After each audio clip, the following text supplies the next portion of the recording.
Coming to you from the city of the weird. Exploring topics from the esoteric and unexplored to dimensions unknown. Shining a light of truth on the darkest corners of our reality. Welcome to the Curious Realm.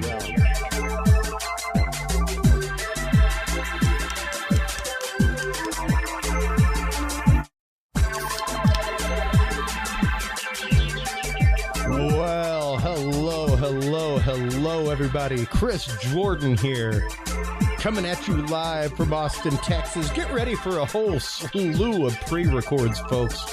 As of right now, coming up, I will about 95% right now be going to Belize with our good friend and guest Jared Murphy to help document the expedition there, searching for ruins on some private property. That they believe they have some ruins. We're going to go down there, check for the infamous Terra Preta, all kinds of things, some ruins possibly off the coast. So very interesting expedition. I'm very, very excited to be a part of it, and very excited to have been invited by Jared Murphy et al. So thank you guys for that. I'm looking forward to it. And like I said, get ready for a whole slew of fully pre-recorded episodes. As you guys know, I am insistent on the fact that even though I am gone on the road for work, as I'll be in May, things like that, you never get repeat content on this show. I've never put out a best of episode. I've never hey guys, here's one from 2 years ago. Nothing against the shows that do. I used to work on shows that did that. I used to build those shows. They're super fun. I just prefer always having new content, just constant streams of new content. So, that's what I'm insistent on. That's what happens. And, I'm looking forward to pre-producing a whole bunch of stuff, looking forward to the adventures that will be happening with all of that. Our adventures tonight, we will be joined by Bexar County Bigfoot, our new friend Rod Nichols. We had a chance to meet him out at the Texas Legends and Monsters event in Cibolo a couple weeks ago. That was a great event, super fun. We got to meet those guys at the pre-con VIP party, and super great. Me and my brother just went down a rabbit hole of videos and pictures, things like that from their social media accounts. And I was like, man, I got to get these guys on. So the day of the conference, I invited them to come on. We've connected, and that is who our guest will be in the first segment. After a commercial break, of course, as always, our pre-recorded guest, our good friend Ann Selene, will be coming on. From Caravan of Lore and KPNL Radio, where we are carried in replay format.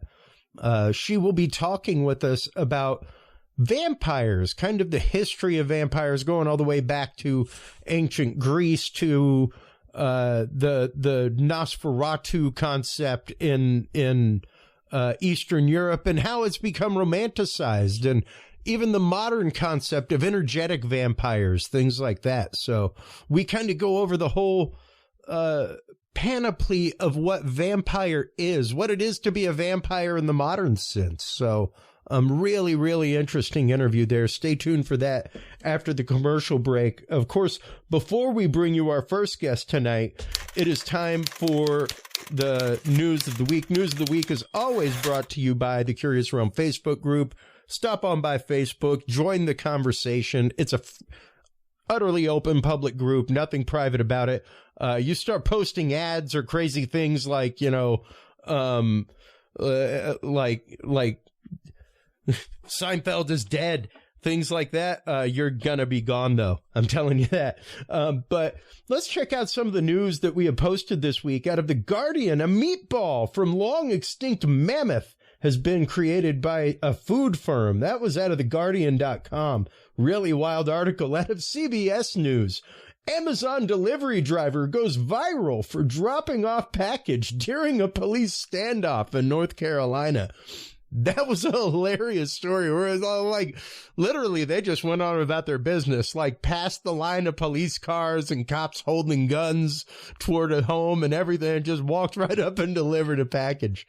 Classy. And out of Daily Star, you can now experience death in a virtual reality simulation with disturbing new simulation. I am trying to contact those folks to get them on. Out of Science Alert, radical NASA propulsion concept could reach interstellar space in under 5 years.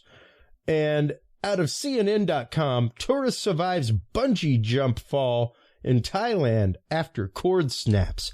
That is just some of the news that is fit to print out there on social media, folks. Stop on by the Curious Realm Facebook group. Join the conversation. Follow the Curious Realm page. Of course, while you're there, make sure to stop on by CuriousRealm.com. That's where you can get all the episodes. That's where you can visit the story page. If you have your own story of a Bigfoot sighting, a cryptid experience, if you're a targeted individual, what have you, stop on by and share your experience with us at CuriousRealm.com/story.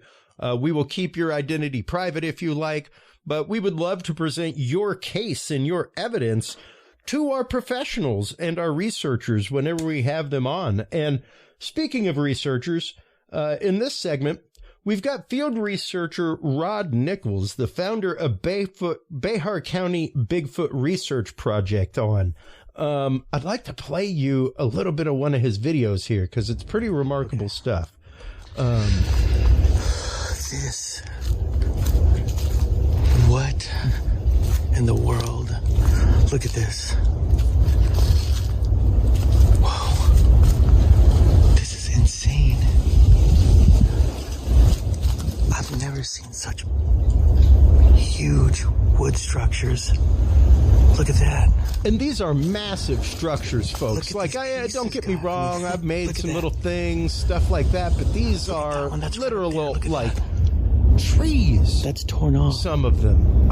Huge, massive pieces that would be multiple hundreds of pounds. Please welcome to the show. Please tell me how homeless people did this. Rod Nichols. Or a human. How are you doing today, my friend? Hey, man, doing good. How are you? Doing fantastic. This was just, once again, one of the many videos that my brother and I were just rabbit holing on the day of the conference and stuff like that during breaks.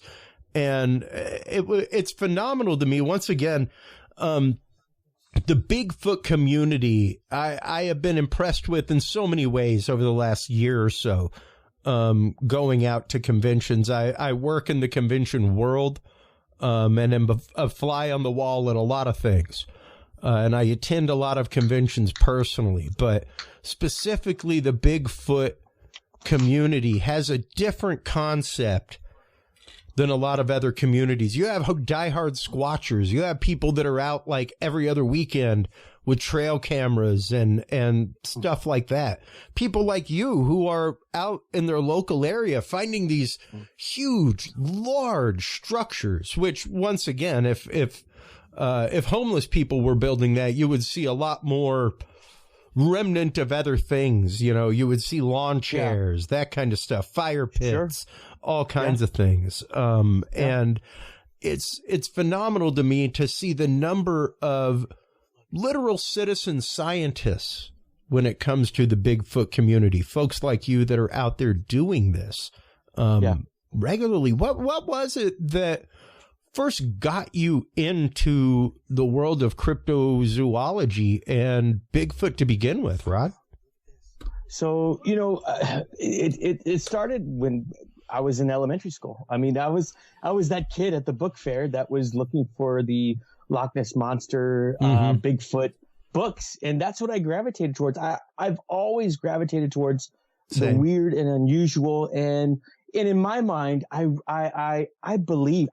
feel like I believed, I mean, from a young age, I really do. And, you know, one of the things that really helped me along was Leonard Nimoy's In Search Of.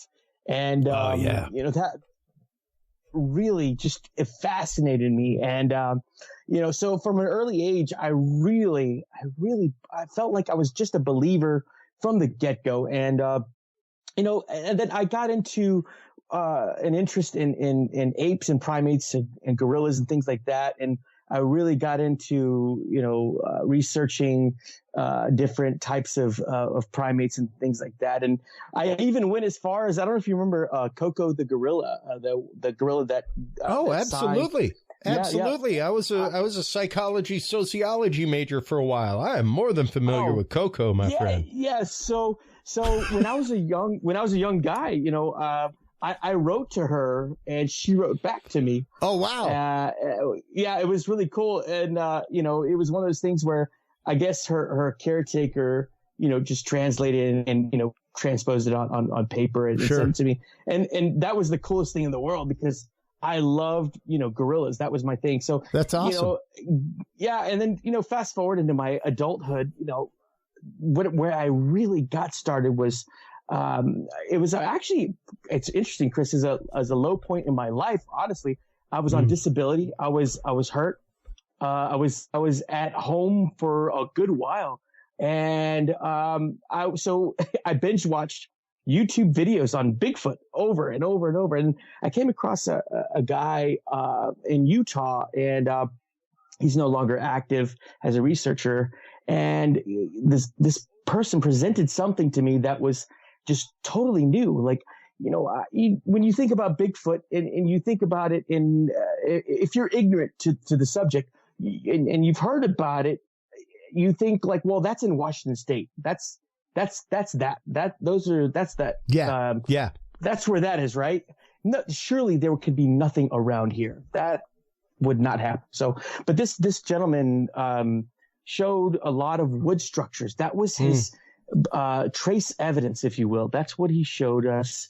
And it was wood structure after wood structure, footprints, a lot of really interesting things that I thought, this is weird.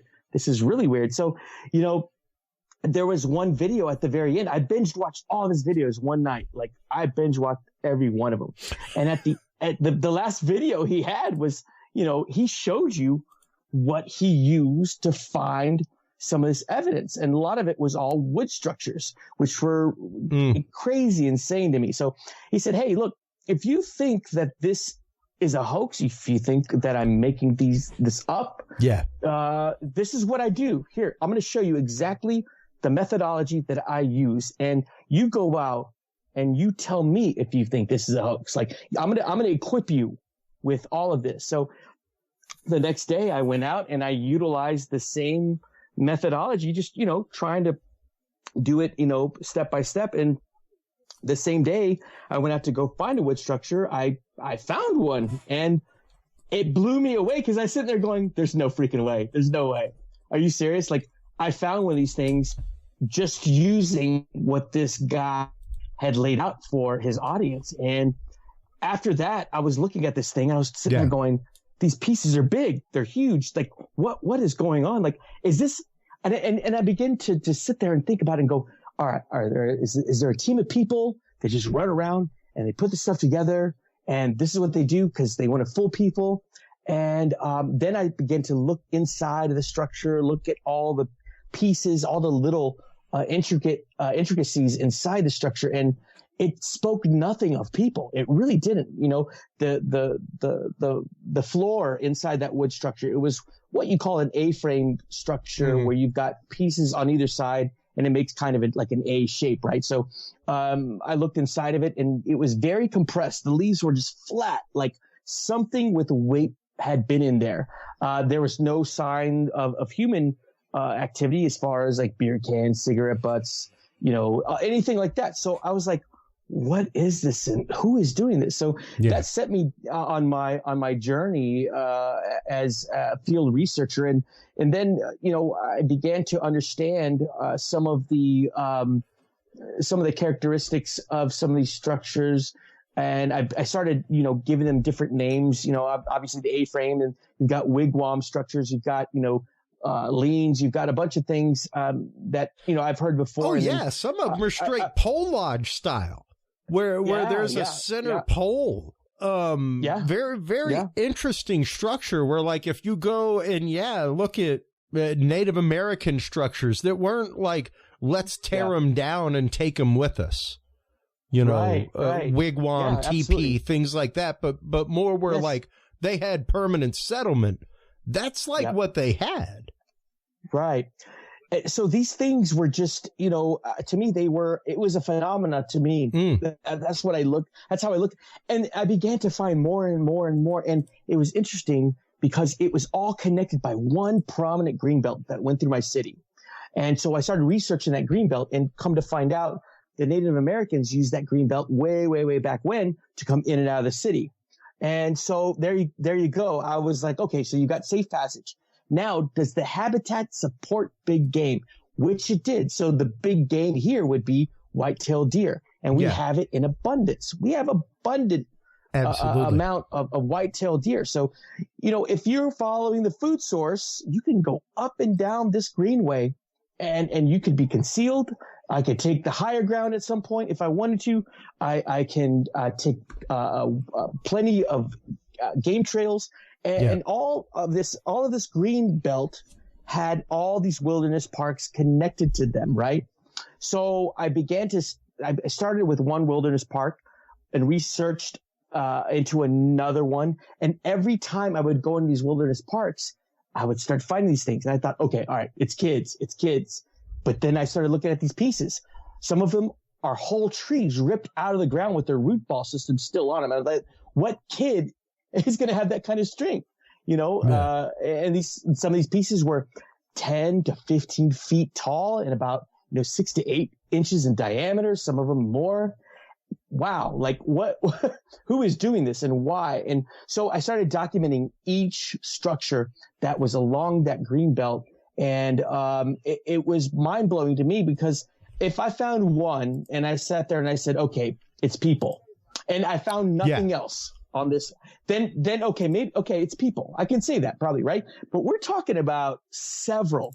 I'm talking about, 12 to 18 structures in all following this greenbelt. Why is that happening? What's going on? And again, if you want to go back to the point where I made where I said, well, it's people and they're running around and they're, all this and that. And no, I don't think so. And then also understanding that there's a small percentage of people that know about this stuff, a very minuscule amount of people that know about this stuff. So I have to take that in consideration as well. And then I begin to find, a few prints around these wood structures. And the hard part about where we live is that we've got really hard ground. And so something with substantial weight that would leave an imprint that was deep enough for me to cast. When I saw that, I thought, okay, I've got something. But a lot of them were outlines, which led me to believe that maybe some of these creatures are a little bit lesser in weight than what you would see, like the Patty style type of Sasquatch. Well, I mean, you've got to consider to begin with, my friend, that you're talking about. I mean, if there's a population, there's a breeding population, and even if you look at things the way that Ken Gerhardt, right there in your own backyard. He does not posit the fact that there is a population there. Yeah. But is it a throughway? Well, if it's a throughway, and if you once again look at these Bigfoot sightings across America, right. Yeah, like there is this swath right here in between the two. That really does make a lot of sense. And when you start talking about them following migratory patterns, following weather patterns, things, I mean, they're going to follow them no different than any bear, no different than any deer, anything like that. And as a matter of fact, they're going to be following them just as much, if not more, because some of them, yes, are their prey. So absolutely. I would say that, the green belt that I've been staying close to goes in and out of the city. It goes in and out of the city. And at one point, it goes into what's called the Edwards Aquifer recharge zone. So the Edwards underground aquifer is where we get our water. But, that's an underground cavern. And understanding that San Antonio literally sits on an underground cavern. Yeah. And so I came to that conclusion where I thought, well, we don't know exactly what's down there. We haven't looked at every nook and cranny of this, so I was sitting there going, well, maybe these things, reside underground and and then at night they're coming out and hunting and then coming back with their kill and going back underground again. And that was just kind of my theory that I came up with. Because, based off of other encounters and other people, other researchers that have suspected the same thing, using cave systems, things like that. I can only, that was just one of those things where I thought, well, maybe that's what's happening. And again, I can't prove any of this stuff. I'm just trying to think outside the box and trying to, think of other, areas where they might reside or where they might go. Sure. And that was the only thing I could think of. And maybe it's a coincidence that this green belt goes right up into that underground cavern and then goes back. You could probably get into one of those caves, come out, hit that greenway, and then hunt and then come back. And that's what I was thinking that possibly could be happening in my area anyway. Even regardless of underground, anything like that, Rod, the fact is Texas is big, Jack. It's big. The same case that I make whenever people are like, oh, I don't know, if we'd have found Bigfoot, up there in the Pacific Northwest, we'd have found him already. We have a lot of that settled. And I'm going to bring it up real quick just because I always do at this point. But if you Google United States, let's see, United States at night from ISS, and then go to pictures, you will see an image of the United States at night from NASA and NOAA. And I'll bring it up on screen right now for everybody to take a quick look at. Now, granted, this is from 2012. It's one of the latest, though. But if you look at that, it's very interesting how when you look at the United States at night, there is about half of it where there ain't nothing, Jack. And a lot of that is the Pacific Northwest. And a lot of that area is so thick and dense that there are still like 5 planes every decade that get lost there. And planes have transponders. Yeah. Like they never find those people or the planes ever again. There are numerous missing planes and people in the Pacific Northwest. Now, you'd think, hey, that's got a GPS tag on it, man. That's got a FAA beacon. You'd think you'd be able to find that, but we can't. It disappears.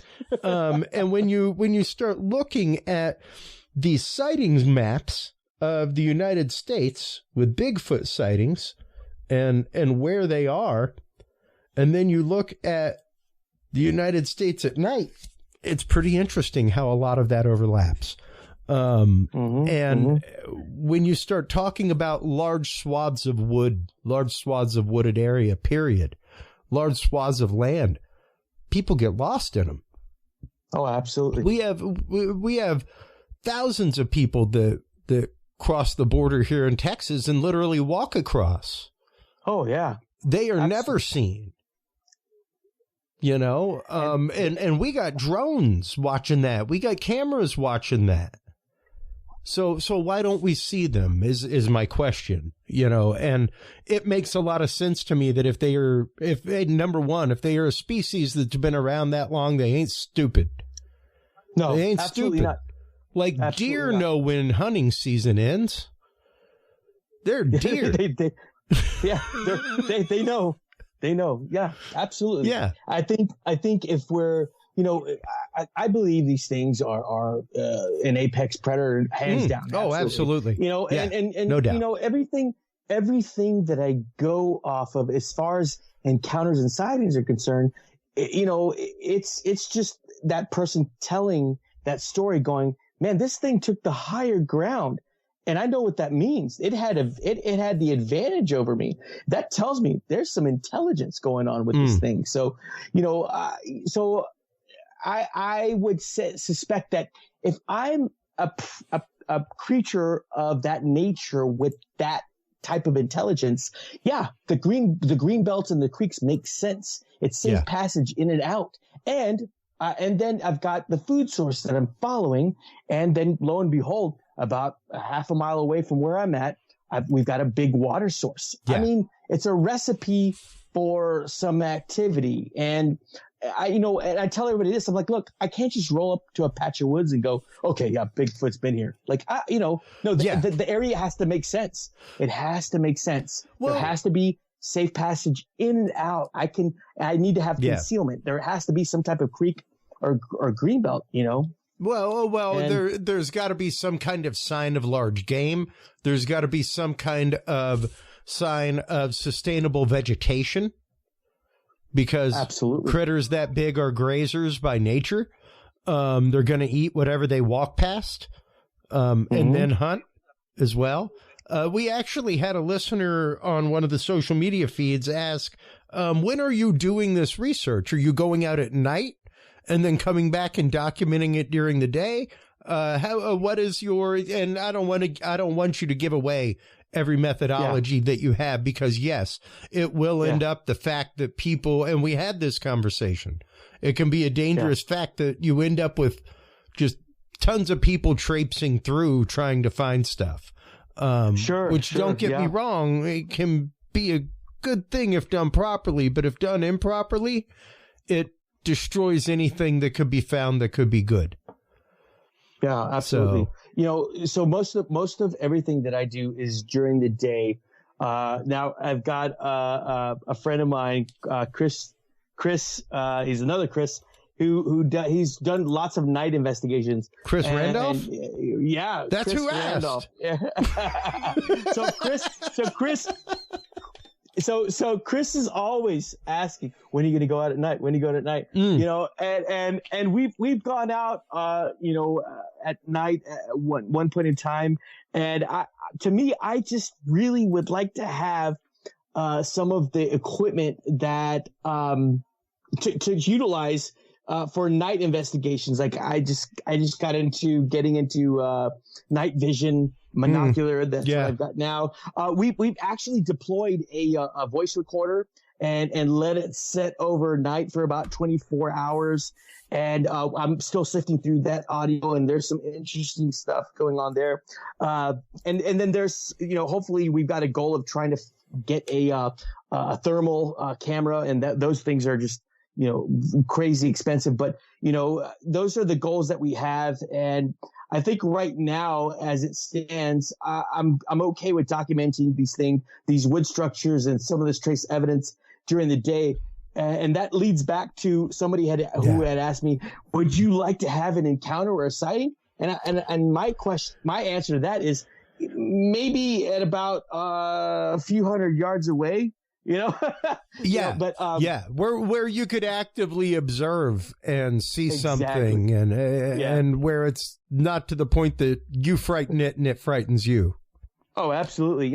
And again, it's one of those things where we want to do night investigations.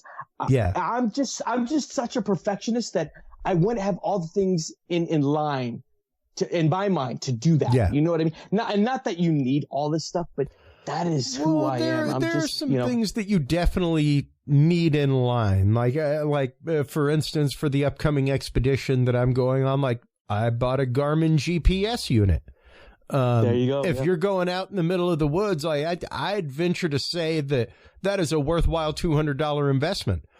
Because not only can you, are you going to be able to, without cell phone signal, be able to have your location, but you can also pin things, and mark them and mark the location, and it'll mark the day, the time. You can see what time the sunrise is in that location, all kinds of stuff. Like you can get an amazing amount of data right there that you're gathering off of a direct satellite connection instead of pinging through towers. That's the way to do it. It's an invaluable piece of gear that, if you're going to go out on a night investigation, I don't even know that I would trade, because compass navigation's great, but are you trained in compass navigation at night? Because And most that's a whole compass different- navigation requires you to be able to sight something that you can keep in your sight while you walk. Yeah, exactly. And you know, here's the other part of it that most people don't know about what I do.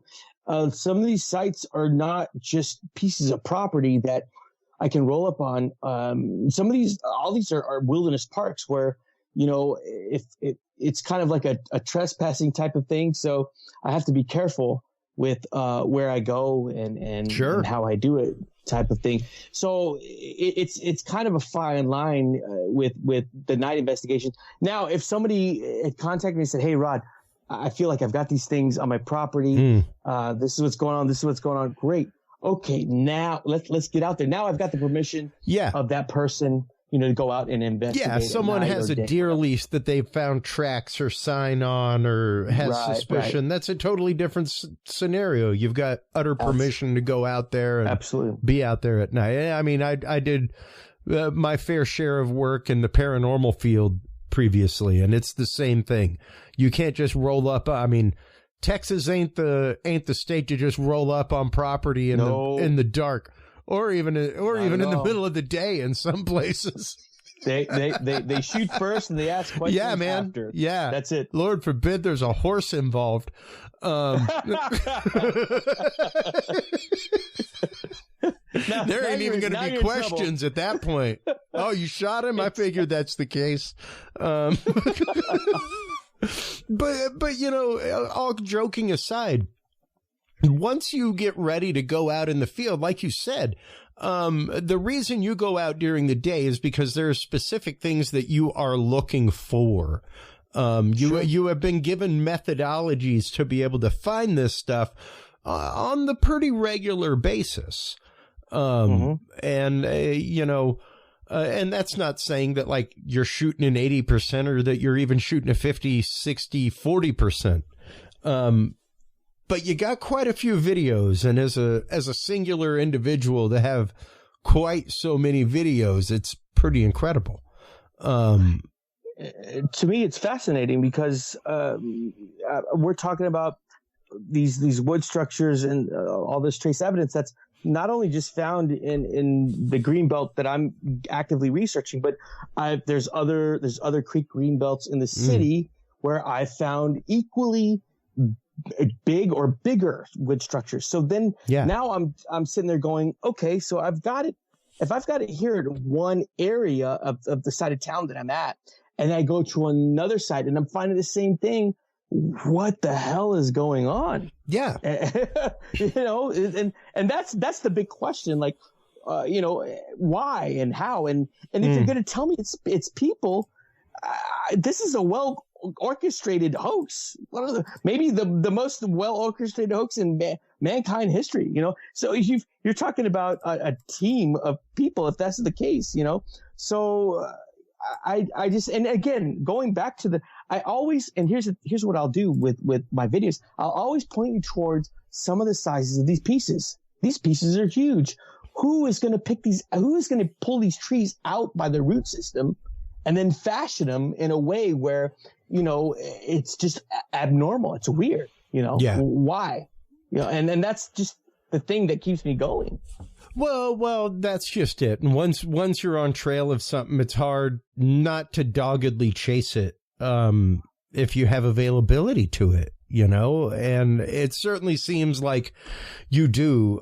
You've got some proper technique going as far as documenting things, making sure that you take proper pictures, rulers, everything else, even the number of footprints that you have found are pretty remarkable. And like you said, some of them smaller than other things. But once again, if there's one, guaranteed there's more than one. Absolutely. You know, and they ain't all the same size. They ain't all the same age. They don't come out that size. No, not at all. They don't. Deer don't come out with antlers. No, not at all. You know, not at all. And you know, and more notably, we've had historically we've had sightings. You remember, you know, being, you know, listening to Lyle and Ken about the sightings, back in 79 here, all the way up to the 2000s. And there was another person that came forward about 7-8 months ago last year that it was a friend of a friend. And this is a credible source because the friend of a friend is a researcher as well. And I trust him and I trust his judgment. He had a person, a friend of a friend's wife who was driving at night. She's a nurse. She was driving in an area where I found numerous wood structures and came across one of these creatures crossing the street. And it floored her and it freaked her out. She said this thing just nonchalantly just walked across the street like no big deal, went into the wood line, turned around, grabbed one of the trees and just stood there and stared at her. And by the time she was just able to get her wits about her, she was like, I hit the gas. This thing was scary. And so, that leads me to believe that there's more sightings and encounters, but people just aren't willing to give it up. And rightfully so. It could be traumatizing. You don't want to be traumatizing. That is a topic that we talk about regularly on this show with researchers, Rod. I've got books, not just behind me on this side, and not just behind me on this side, an equal amount. But outside, I mean, heck, man, I came back with like 15 books from the conference we met at. I don't know of a single one where there are accounts of encounters of anything where the people were not scared out of their mind or were not afraid to tell people about it because they would think that they were out of their mind. Yeah, the ridicule is what really I think, and I mean, I'm not going to say that it's the straight fear. You're so scared you don't even know if what you saw was real or not. Absolutely, but it scared the living hell out of you. And some of these people are like diehard ranchers, diehard hunters, diehard military folk, things like that. People that have been through some things, seen some things, and it has affected them, most definitely. And what's interesting about, our area is that, well, not interesting. We have no bears here. So you can rule out bears, right? So I get people telling me bears. I'm like, no, there's no bears here. Like, what are you talking about? Like, so you got to rule out a lot of these animals, that people would typically throw in the mix and go, oh, that's a bear. Oh, no, we don't have that here. So what else are you going to tell me? What else you got for me? And at that point, there's nothing else you could tell me other than, okay, if it's a human, cool. There would be signs of human activity. If it's a human, we're talking about a human that's probably at least 500-600 pounds in excess. That's leaving these impressions, So, I mean, what else are you going to tell me? I don't know. I mean, we rarely have mountain lion sightings here. It does happen, but it's very rare. So, I can't rule out the fact that, we have these creatures running through here and thriving and hunting. And, my only problem is that, and this is the quest for me, where do they reside? Where do they go? Are they nomads? Are they just, is there a group of them that come through and then leave? So, and that's something I may never find out, but that's okay. Well, there's more than one. I think you'd be hard pressed to find a bison's home. Yeah. Out in the wild. Like, sure, you could track them and you could find where they bed down, but is that their home? Yeah. No. Absolutely. Like, it's the closest field close to water come nightfall. That's where they bed down. Yeah. They're cows, man. Yeah. And when you're talking large game like that, there are some, like, yes, bears, once again, they will have a home. They have somewhere that they go, they den up, what have you. Wolves. But aside from that, to know that this large species is out there and it might sleep somewhere for an evening, but is that home? you know, Right. Yeah. I guess it depends on how long the food's right there. The source. If the critter's source, moved on and it's hungry, likely it's going to move on until it finds food. Yeah. And it's going to follow the food source, you know. Well, and especially if it is of the means, Rod, to because your average black bear, which once again, not hunted to extinction in Texas, but no longer here in the hill country, no longer in southwest Texas. Like you go out to Big Bend, close to New Mexico, things like that. Yeah, absolutely. East Texas, Central Texas, no. You aren't going to find wild bear anymore. Wild black bear. It's not going to happen. Now, do wild black bear build structures before they go to bed at night? No. No, they don't. But there's nothing saying that a big old critter, knowing that things are coming a couple hours before bedtime, ain't going to throw something together to keep a little draft off of it, you know, to the best of its ability. You know, I came in, and there's a researcher that I had listened to who had this theory that some of these wood structures that are made, and this is what it kind of resonated with me. He said that he thought that these things built these wood structures to put the little ones in while they go out and hunt, so they're secure. And then they add their kill, they grab the little one, and they're out. And I can kind of see where that's coming from, because some of these wood structures that I find they won't fit a 7-8 foot creature in some of these things. And that poses another question that people ask me, like, well, there's no way Bigfoot would live in this because it's too small. And I'm like, hey, okay, well, I can't tell you that, number one. Number two, it ain't about living it. It's about crashing it for the night. It could be something that they use to put their little ones in.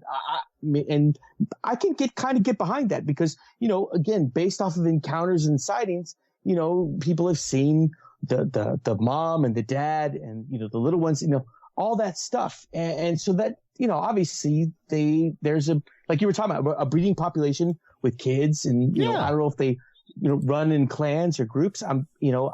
Again, all this is based off of encounters and sightings that I've heard from, you know, that person talking about their experience. And, you know, so I can sit there and go, yeah, I think this could be something like that. But then there's some wood structures, like you just showed in the beginning, that are giant, that are big. Like, okay, a 7-8 foot creature could get in there and, you know, chill out for a little bit. So, you know, there's so many different types of structures, and you know, in the one that you're showing right now, that is the biggest wood structure it's huge. I've ever come across. Massive. The span it's a sprawl. It's a sprawl. I have sent those videos, and there's other videos that I've got from the beginning when I found that thing, and I've sent it to other people that are researchers, and it blows their mind. And, you know, the first time I brought somebody with me that was a believer, that I believed wouldn't, like, give away my location and stuff like that. This guy's a wildlife biologist. Yeah. And I brought him with me, and I said, okay, tell me, what is this? And that guy had no answer for me. He was perplexed. You could see it on his face. Yeah. He had no idea what was going. He's like, why would a human build this? Number one. Okay. But wait a minute. I don't know if this is derived from human. This looks very primitive. It looks like something maybe an ape would do. Which is why I was bringing up the orangutan study, talking about how they're expert engineers at building nests in trees. And when you look at an orangutan's a big critter. Yep. Like that is a people size animal that will run on a couple 100 pounds, you know. So to consider the fact that at 150 pounds, it's able to climb the trees and build a nest out on branches. Yep. enough to support its weight, and maybe enough to support the weight of its child. Stuff like that. Absolutely. That's pretty incredible. Absolutely. And granted, different activity than what we're talking about, because once again, it's not like this is a nesting situation. You know, if it was a nesting situation, you would see remnants of food, you would see excrement, you would see all kinds of things. It seems much more like a passing lodge. You know, where, well, I pass through here regularly enough, so may as well throw something together for those nights, you know? Right. Yeah. And that, you know, that's something you just touched on that, man, I think I feel like that's kind of what's happening, you know, possibly, but nevertheless, you can't rule out the size of these things and the pieces that are involved. You know, and I really have to point people back towards, if I'm showing you a tree that's been torn limb from limb, and all we've got is that one straight piece of the trunk, and it's got the root ball system on it, and it's all laid over to make one big wood structure. We're talking about people we would have to have a team of people to come and build these things and put them together and have the ingenuity to build the roof, to build the sidewall, all of this stuff. So, you know, I don't know anybody. And I told my wife this. I said, look, I think that if it was people and don't get me wrong, like if you have about 16 active Eagle Scout groups in your area, maybe that's what you're finding. You know, because they're going to have a survival weekend where literally they're sent out, and it's like, here you go, kids. You got these 5 items. We'll see you in 2 days. And they have to build shelter. They have to find food. They have to build fire, all that kind of stuff. So sure. But once again, to find the quantity that you're finding, even with the number, and I don't know offhand how many times you've been out, Rod, but I know how many videos you got. And I know how many pictures that you've sent me of structures that are different structures, not the same structure. No, you know, not the same. And even if you were considering the fact that this is a 1 out of 20 situation, 1 out of 50 situation, incredible, incredible. Absolutely. And you know, it's one of those things where you sit there and you go, I sit there on the daily, Chris, and I go, what am I chasing? You know, and because all I've got are these wood structures that are just insane, right? And I thought, you know, if it like going back to my point with, you know, hey, if it was people, as many times as I've been to my sites, Chris, day, morning, towards the evening, toward the afternoon. In the past 5 years, Chris, I would have run into somebody building these things already. Well, and you know, that was going to be one of my questions. Have you ever run into other people while you're there?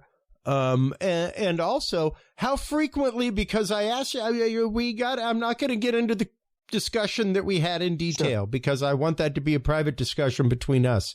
But have you revisited the same sites? Are they still there? Have they expanded? Are they different? Have you found new sign? Yes, and the answer is yes to all of that because I'm consistent with my areas. And I have to document every little thing. Something's changed. This is moved. Now this piece is over here. I have to do that because I'm trying to put the pieces of the puzzle together, which again, you know, it's again, like, it's like chasing a ghost, but the fact remains that these things do evolve. They change. Some of them will be obliterated. Like it was like a war zone. These things are, you'll have wood torn up all over the place. And then, you know, a week later, a new one pops up.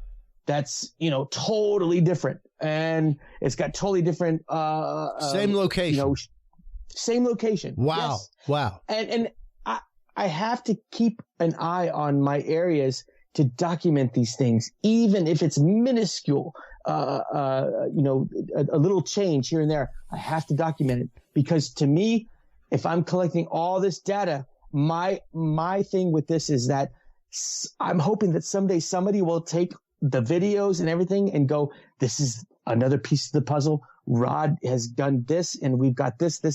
Oh, that makes sense, right? So I'm trying to document every little thing because I can't rule out a little piece that's moved here or a big piece that's moved there. I have to, so to me, that matters. And again, as many times as I've been to these sites over the past 5 years that I've been doing this, you would have thought I would have run into somebody already trying to build these things. I have not. I've not run into one person at all trying to build these things. Have you put up trail cameras nearby or anything like that? So that is something that people ask me all the time. And I have not put up a trail cam only because all of the evidence that I've seen with trail cams, maybe we'll get a hand or a piece of hair or something. I don't know. There's a whole theory about how these creatures could possibly see infrared light, and that's a dead giveaway. And absolutely, no doubt about it. Like cats can see infrared, right? And I think there's also a study with coyotes about them seeing IR light and staying away, from it, or what? There's all these different studies, but to me, everything that I've seen with trail cams, Chris, and to go be wrong, some of it's kind of strange. I got you.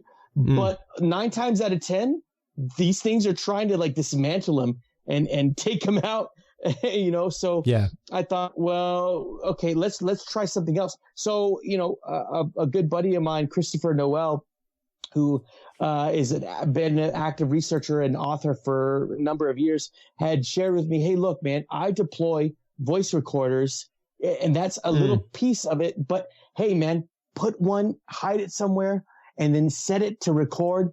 Come back and pick it up after 24 hours and listen to that audio. See what you capture.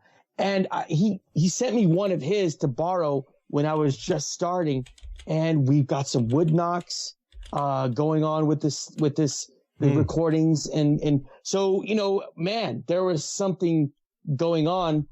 Can we see it? No, unfortunately we can't. But I think the whole game cam thing is, I'm not going to say I won't rule it out. Sure. But everything that I've seen with other researchers' game cams yields really not that much. So I don't know if that's something for me to go, I'm going to go and spend $150 for nothing to happen. You know what I mean? Like, I don't know. It's just one of those things. So well, and which one do you watch? How long do you watch it? It's right. There is very much a stab in the dark with that. It really is. Granted, yes, you do have a structure, but that does not mean that it will be revisited. That does not mean that it will be altered. That does not mean anything. It does not mean that it was possibly built by people too, as well. Sure. Because once again, hey man, I watch a lot of Alone with my wife. Like that's one of our shows, Jack. And there's a good grip of people out there that have a set of survival skills, and absolutely. Hey, you want to build structures quick and be able to do it. There's only one way to do it, and that's to practice. Yeah. Absolutely. Well, and the one thing I want to add to all of this is that, all these wilderness parks that are connected by one greenbelt they are parks that you cannot camp in. Yeah. You cannot camp in these parks. So again, and a lot of people don't realize, man, like your greenbelt connects to our greenbelt. Like Edwards Aquifer comes straight up right on the outskirts of Austin. Yes. Absolutely. Like our greenbelts utterly connect via trails and stuff like that.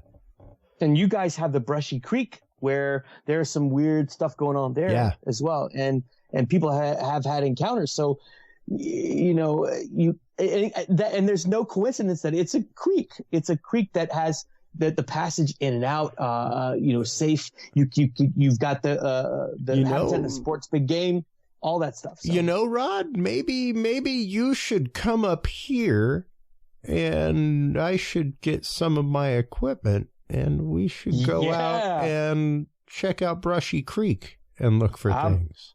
I am down. That would be interesting. If anything, it'd be some man. interesting content. Amazing. Yeah. Amazing content. But let's definitely make that happen, like that's not too far off. It'd be interesting, and I don't know that anybody has really applied your techniques to the area. So yeah, absolutely. It would be interesting. Rod, I want to thank you so much, for the time and the conversation at the show a couple weeks ago, as well as the conversation tonight. It's been fantastic. I want you to come back on again and again and again. I love being able to get updates from people that are out doing field research, out doing things like this, out building communities like you are. Let everybody know before we let you go where they can go to follow you on social media, where they can go to subscribe to you on YouTube, all that kind of good stuff, my friend. Yeah, absolutely. You've got the YouTube channel, and I didn't want to try and correct you, Chris. It's pronounced Bexar County. Bear, yes. Sorry. It's okay. No worries. It's one of those. My wife was like, "It's not Bexar." I was like, "No. If anything, it would be Behar, because it's an X in between two vowels." Yeah. No. So I was like, "That's normally a soft H sound, like Oaxaca." No, I would have thought. Yeah, I would have thought the same exact thing. Yeah, but that is the first time I have ever heard it is Bexar County. So now I know. Bexar County Bigfoot Instagram, just like how it sounds, Bexar County Bigfoot. Bexar County Bigfoot on Facebook. That's the group that I've got. And then I'm also an administrator for Bigfoot 101 and the South Texas Bigfoot Research Alliance as well. Awesome. Those are both my groups. And then YouTube, it's Bexar County Bigfoot as well. And then recently I got into the TikTok game. So oh God, that's Bexar County as well. So yeah, Bigfoot now belongs to the Chinese government. I thought that, but man, it is a thriving. I think I've gotten. I have been told by more than one person that I need to get involved with TikTok. I'm like, God, I feel so old. I feel so old. Man, I don't know. It's just one of those things where I'm just like, okay, fine. If it's the relevant place to be for your content and your audience, do it. And if that is what is resulting in spreading your message to further places and getting more eyes on your research, do it, Rod. There it is. Yeah. Because that's really what it's about, is once again, chronicling things the way that you are. You're doing a great job of that. Thank you. And sharing that chronicle with the right people, not just researchers here, but other researchers as well. So absolutely. Yeah. Once again, thank you so much for your time. I look forward to having you on again and again, awesome. Rod. It was an honor. Thank you so much. Absolutely. Well, I'm going to go ahead and let you go while we sign off this part of the episode, head out to commercial.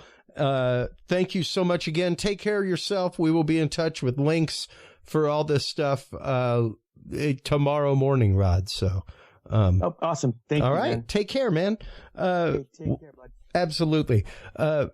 Bexar County Bigfoot, everybody. Make sure to stop on by YouTube, follow them. He's got some amazing footage. He's got a great community going on Facebook. Make sure to stop on by there and join him there as well. That is Bexar County. Bexar is how you spell Bexar County, folks.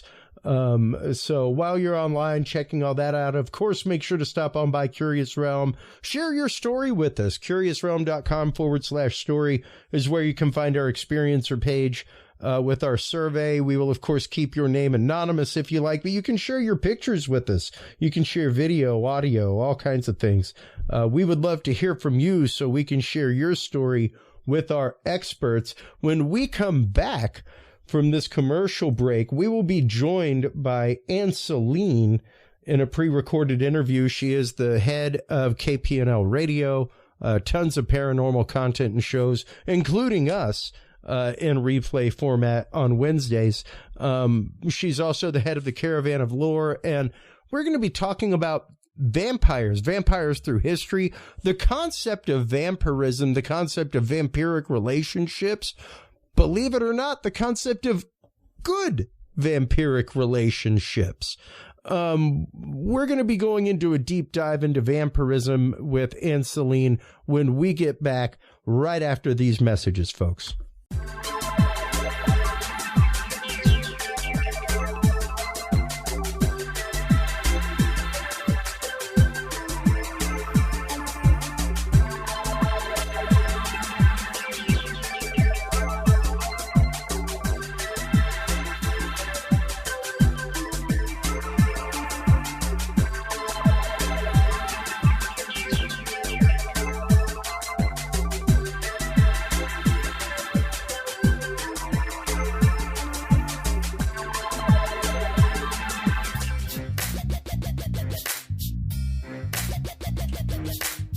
With the rise in attention to the health benefits of cannabis and cannabinoids, including CBD, True Hemp Science has become one of the premier providers of full-spectrum CBD and CBD-related products.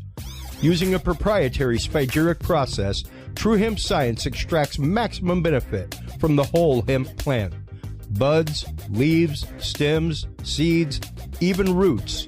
Every part of the plant is used and then reused to formulate a rich, complex profile of CBD, CBD derivatives, and terpenes guaranteed to provide the relief and benefits you need daily.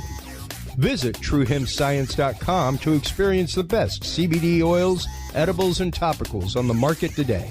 And use code CURIOUS7 to save 7% off your entire purchase of $50 or more and get 2 25-milligram CBD cookies or brownies free.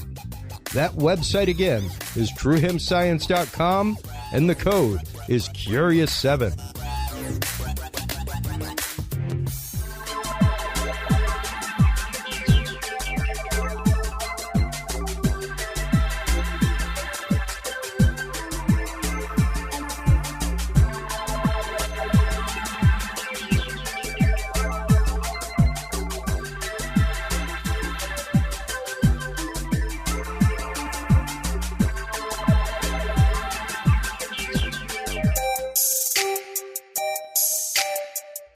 Have you considered starting a podcast? Looking for a way to make your business a voice of authority in an industry? Then Podcast Cadet is the solution for you. Whether starting a podcast for yourself, your brand, business, school, church, or just plain fun, Podcast Cadet is here to help you navigate the waters of the podcast industry. Specializing in one-on-one consultation and training with industry professionals in fields ranging from podcast technology and editing to distribution, monetization, and even social media strategies. Podcast Cadet tailors their services to the specific needs of you and your podcast. Do you already have a podcast and trying to find ways to engage and grow your audience? Sign up for your Podcast Cadet audit today and let us help you explore new and exciting ways to leverage your content and elevate your podcast brand to whole new levels. From consultational workshops to affordable podcast production and maintenance packages, Podcast Cadet is your one-stop shop for everything podcast related on the internet. Visit podcastcadet.com today to sign up for your consultation or training and use code CURIOUS20 to save 20% off your entire purchase. That website again is podcastcadet.com.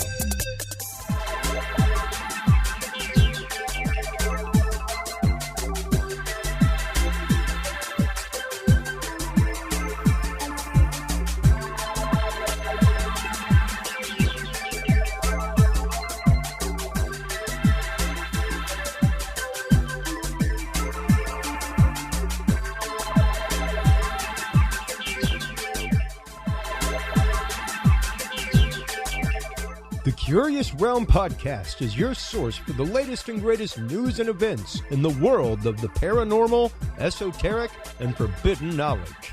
And there's no better way to spark the conversation than with items from the Curious Realm store. Choose from fan favorites like hoodies, mouse pads, coffee mugs, and more.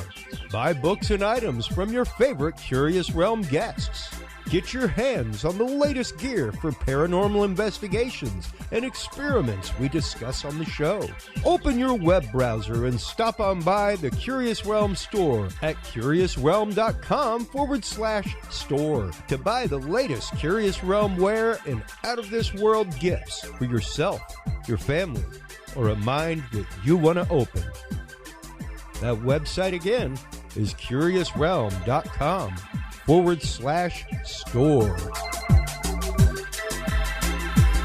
Well, hello, everybody, and welcome back from that commercial break. We had a great time a couple weeks ago at the Texas Monsters and Legends Festival out in Cibolo, Texas, and it was great meeting the guys from Bexar County Bigfoot. It was great having them on tonight. There is so much that is out there when it comes to that. And, you know, speaking of legendary things, we have on tonight talking about vampires, actually. I have in my hand The Vampire by Montague Summers. This is kind of one of the if you want to go through and really learn quite a bit about the history of vampires, he also wrote like the history of witchcraft. Does some really comprehensive work bringing some things together. We're talking with Ann Selene today from KPNL Radio and Caravan of Lore about vampires, the origins of vampires, vampires in our modern society, and even what psychic vampires are, things like that. So welcome back to the show. Ann, how are you doing? I'm wonderful. I'm so excited to be back here. How are you? Doing fantastic. I wanted to start us off with, because not a lot of people realize how far back the concept of vampirism goes. And here's just an example, once again, from The Vampire by Montague Summers, but he is referencing the Odyssey. And let's see here. It will be remembered in the famous necromantic passage in the Odyssey when Ulysses calls upon the ghosts from the underworld in order that they may recover the power of speech. He has to dig up a trench and therein pour the blood of sacrifice and black rams, and it is only after they have quaffed their fill of this precious liquor that the phantoms may converse with him and enjoy something of their human powers and mortal faculties. So going back to ancient Greece, the concept of the vampire, the concept of actively consuming blood or the energy of somebody or something else has been around. It's a fascinating subculture in the world today, to see it not only still around, but romanticized in the fashion that it is. Oh, I agree. It's definitely become romanticized. I mean, going back as far as I can remember in my own life, I remember seeing Dracula, the different Dracula films, and I remember their clothing and the actors and actresses that they would hire and the storylines, you know, the beautiful girl and her being seduced by the, you know, tall, dark, and handsome vampire. Yeah. And it's, I mean, and of course it wasn't always that way, because when we go back to the very first, I believe it was the very first film, Nosferatu, he was quite different. Very grotesque and completely different from what we have today.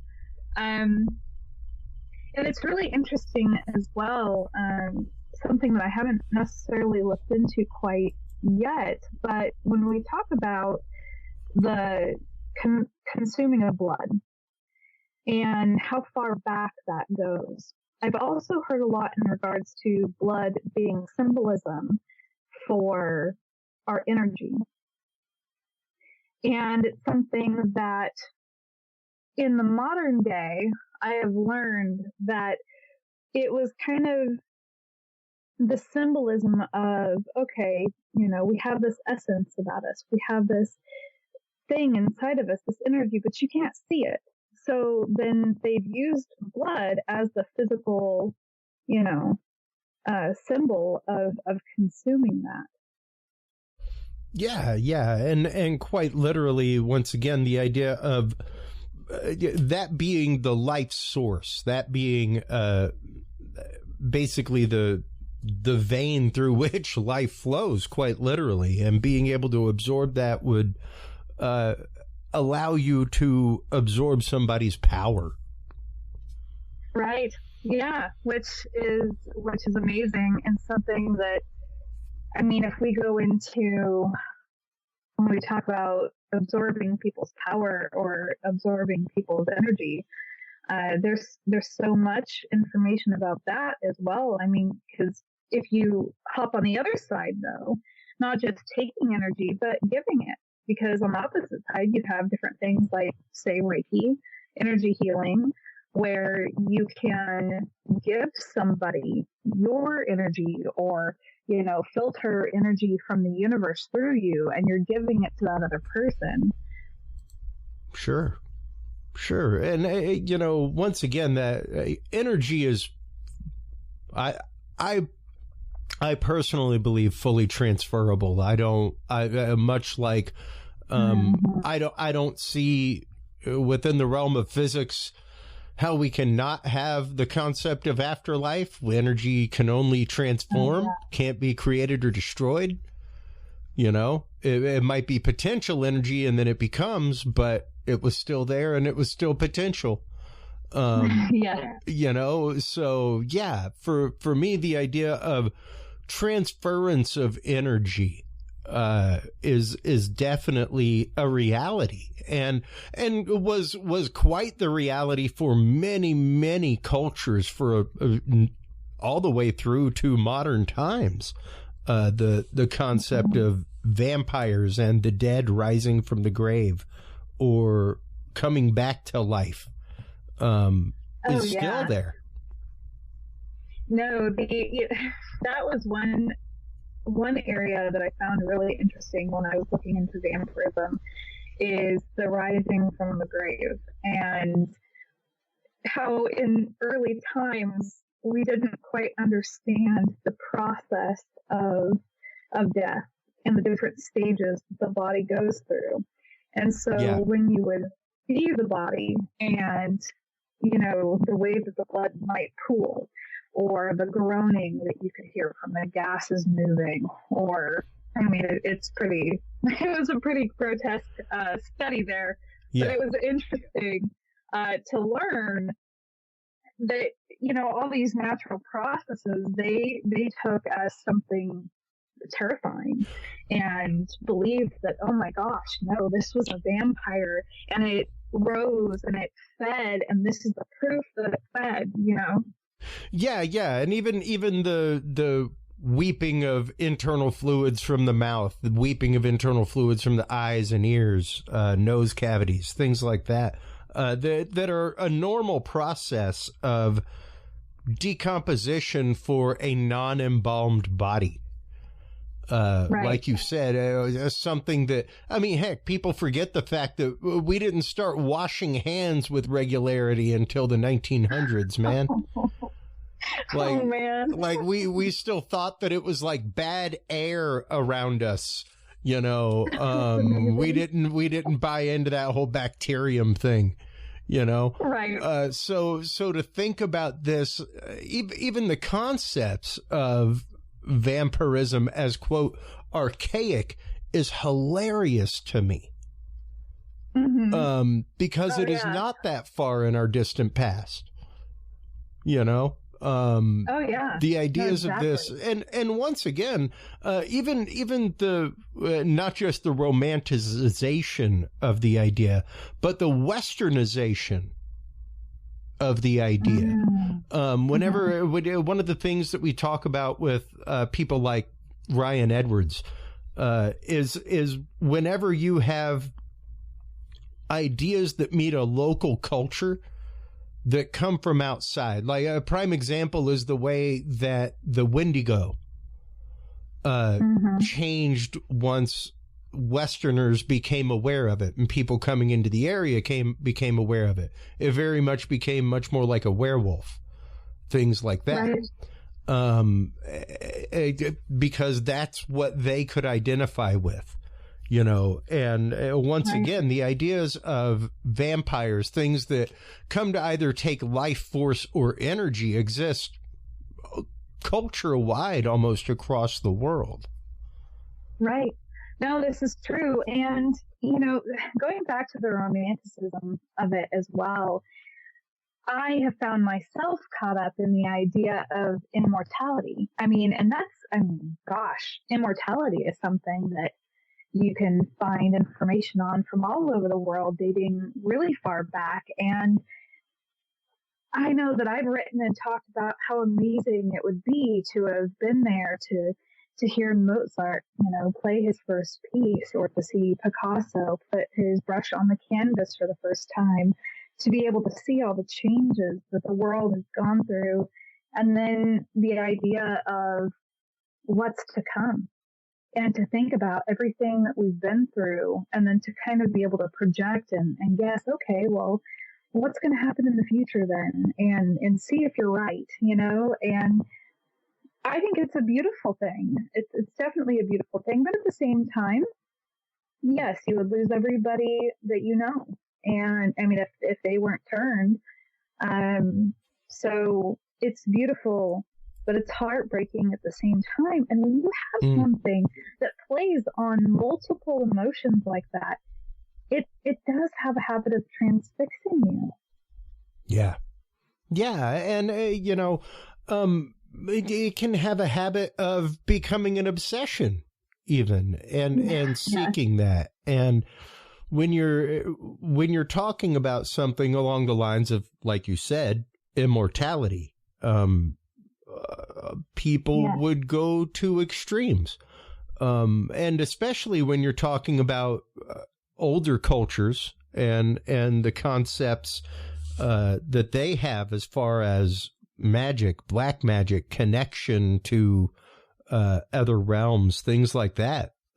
Most definitely, I think people have taken things to the extremes culturally when it comes to vampirism, cannibalism. It's really interesting. Even the idea of cannibalism being so literally rampant in our society right now.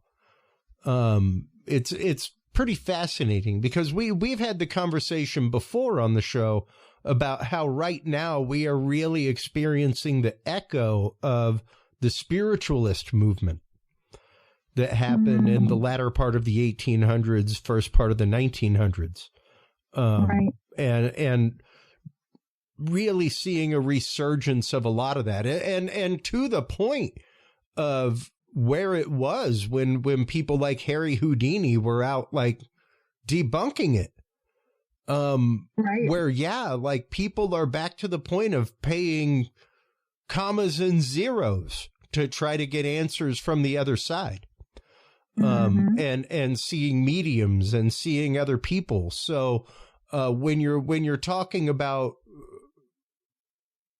I guess, trying to seek that, immortal life, trying to seek something out, and even a confirmation of belief, even trying to seek a confirmation of belief in it can be overpowering. Oh yeah. No, I mean, when we think about, you know, when we talk about the Fountain of Youth, or if we look at history, I have a book that had vampires in history, and it talked about different people that they would classify as vampires, and one of them was Elizabeth Bathory. And the story that I know of her is that she would bathe in the blood of young girls because she believed that it would keep her young. And that's a story that I've heard before in scenarios. Yep. And I mean, that's an extreme. With you believe that you want to be immortal so bad, you're seeking that fountain of youth, that you would go to such an extreme to try and have that. Yeah, precisely. And it's I popped up on screen a while ago the idea of the vampire facial. Right. And you know, that is once again an example of, and granted, an extreme treatment for the extension of beauty. Exactly. And whether you're using needles in your own hemoglobin-rich blood, what have you, it's an example of the extreme through which you are willing to go. Exactly. No, and it's crazy how far people really are willing to go, how much they want that.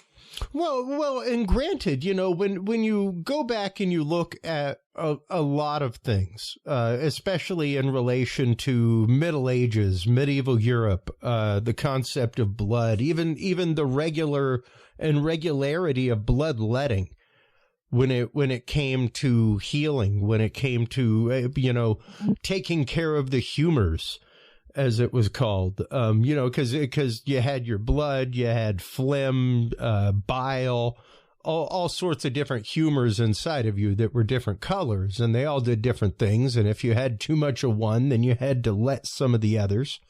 It was a delicate balance of the four parts of your system, so to speak.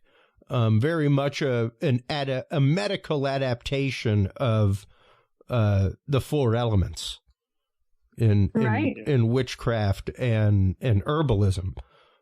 So yeah, very, very wild. And when you start seeing the marriage between those and the marriage of bloodletting and vampirism, it's really interesting. It's really interesting. Yeah, no, it's definitely fascinating, and it's been amazing to see within my own life the change from being younger and learning about vampires in history, vampires in the movies, and then to walk into a world where people call themselves vampires and self-identifying as a vampire. Sure. And again, that goes, I've seen different documentaries. There are people that I guess they'd be called sanguinarians, and they actually do believe that by taking in the blood of another, and it may just be a drop, but they will do little cuts or whatever, and then take that in, and they believe that they've been given this really big life force, and they have convinced themselves that they have to feed on that, and they have to have that donor.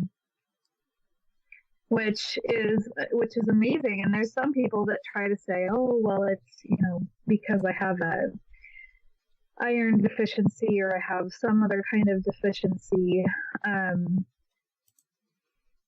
It's a world that I've definitely never really dove into. But because my world is more of your energy and, life force. And I think that what they are really getting is life force, is energy. Well, sure. And I mean, I won't deny it. I'm a rare meat eater. Like I can't stand a steak that isn't bloody. It drives me nuts. However, and yes, what you're talking about, like we were saying, there is a full-on subculture of people who, and a very rich, wide and varied subculture of people who are vampires. That is the lifestyle that they have chosen to live. That is the world that they have chosen to live in. And even relationship wise are in the relationship of giver receiver in that way, and not always in a mutual way. Right. No, this is true. Yeah. And that's when you get into psychic vampires and not everybody necessarily is aware that they could be a psychic vampire. Like I've heard a lot of the times where you might have the sick or the elderly, and they're needing extra life force. They're needing, and so their body and their energy they're taking that in, but not everybody's going to be aware of that. And so you can be around somebody and just feel drained. And again, it's not necessarily a bad thing because it's unconscious. But walk into a room full of 10 children for 20 minutes and then walk out. All right. As someone who used to teach 4, 5, and 6-year-olds, go for it. Hop on in. There's a reason why those people enjoy a good hard drink at the end of the day to rejuvenate themselves. I'm right there with you. But yeah, sincerely, like they don't mean it. They don't mean to be little energy leeches and just literally suck it away from you, but they do. Mm-hmm. They do. Yes, they really do. And I'm right there.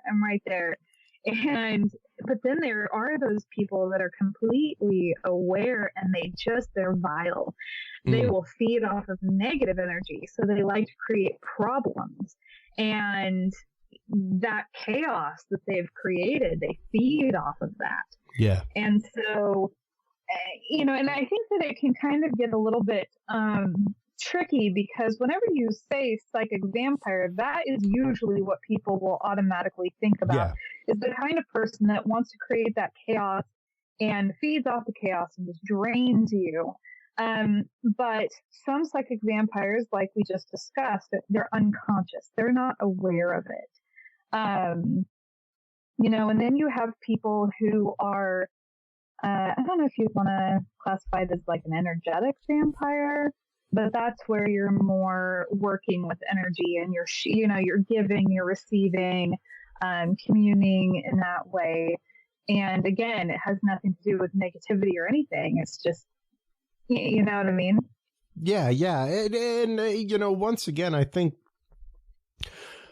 unfortunately, much like with anything when it comes to paranormal, whether it's Bigfoot, cryptids, UFOs, UAPs, ghost hauntings, exorcisms, people tend to be very myopic in their definition, very inside of a box.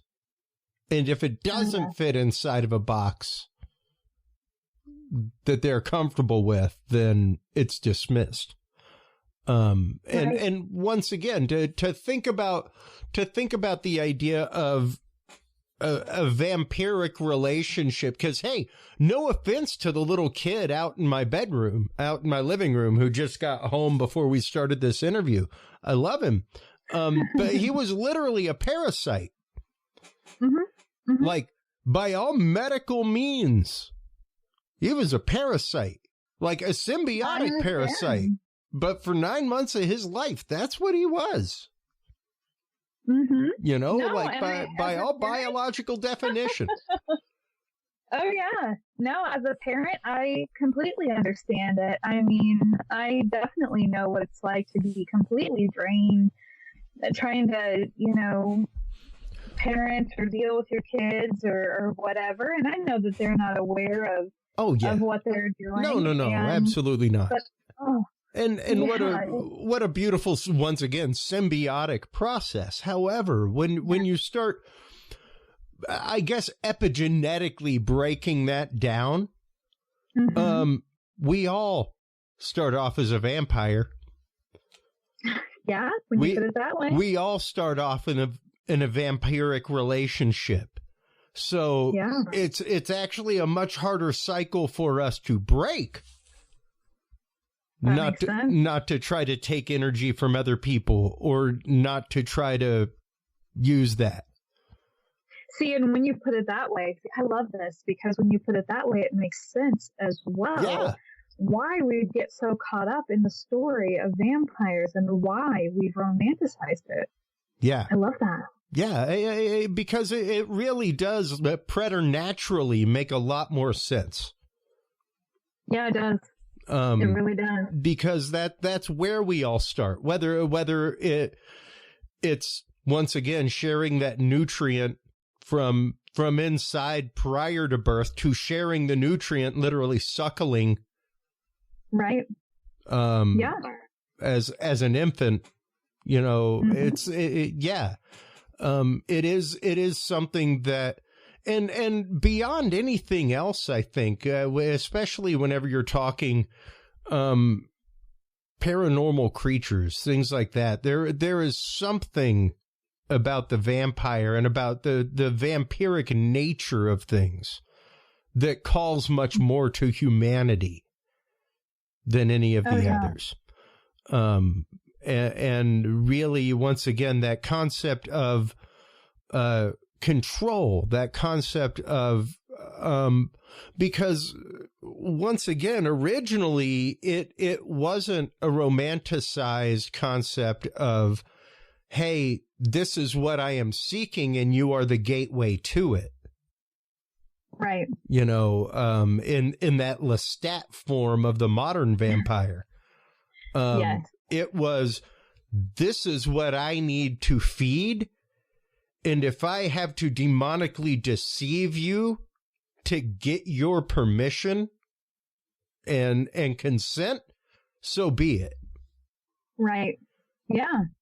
Yeah. And it's, when you put it that way as well, it really makes me think about how if you look at the vampire, it looks human, but then all of a sudden you can see its fangs. And in the early stories, they could transform into a wolf or a bat.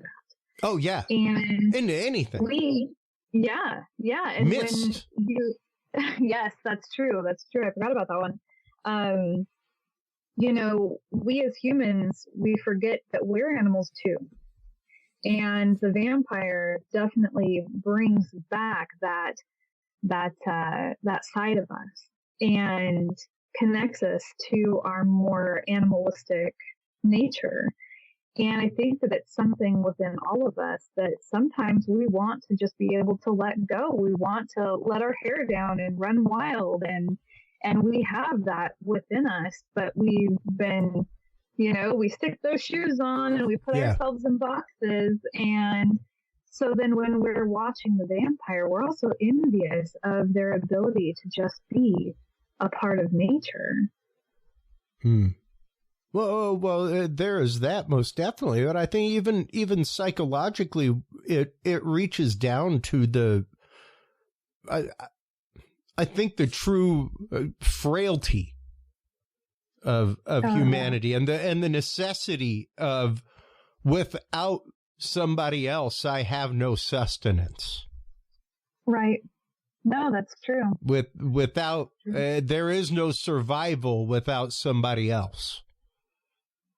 Right. And even whenever you start looking at really the first romanticized account, Dracula, not even the historic character Vlad Dracul, who yes, did some monstrously horrible things. However, go back and read some of the history of Vlad Dracul, and homie was a little justified in his anger, man. Like, he was straight up kidnapped by the enemy with his father and brother and saw them both tortured and beheaded in front of him when he was 8. Like, yeah, and it became like they became the demon incarnate to him. And when he came to power, it was like, I will crush them by all means necessary. Let me meet a dude from that area. I will put him on a pike for public display. Yeah. So, and that was really what was coalesced into what we know as Dracula, the first real romanticized character who, without the help of Renfield, his manservant, utterly at the bay of anybody for centuries while he's asleep during the day. Utterly vulnerable, completely killable. Mm-hmm. No different than any child in the womb, utterly defenseless until the darkness of night. And that's a terrifying thought.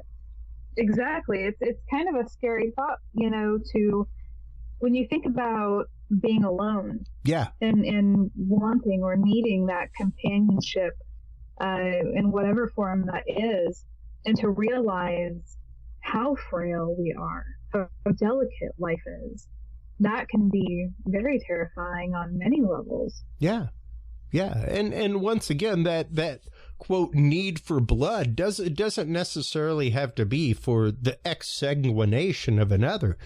That could very well be the soul connection with somebody, be the soul connection that you have with your local tribe, what have you, could be the blood in that situation. So the idea of, once again, vampire being a horrible, bad thing is what we immediately jump to, because that is what we have been dished and spoon-fed.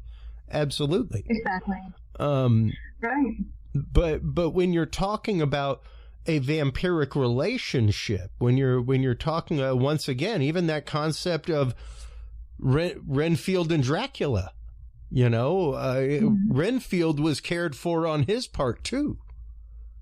Right. There was a give, there was a take. He could have left at any point.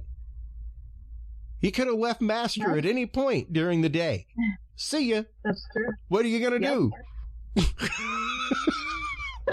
It's daytime. Right. What, are you going to come chase me? He had chance to leave any time. He was a faithful servant. And it's interesting to explore that. It's interesting to think about vampirism in a modern light. And once again, the idea of an energetic vampire, somebody who, and don't get me wrong, once again, there are tons of horribly narcissistic, vampiric people out there who, yes, are fully gaslighting you to get you wound up and feed off of your energy. No doubt. And unfortunately, we as a people and a humanity, that is a part of our psyche that has kept us alive for millennia. So it ain't going anywhere. And it's easily hijacked, and yes, you can energetically feed off that fear. There is the whole concept that I want to do a whole episode on. I've been trying to find somebody who's a bit of an expert on it.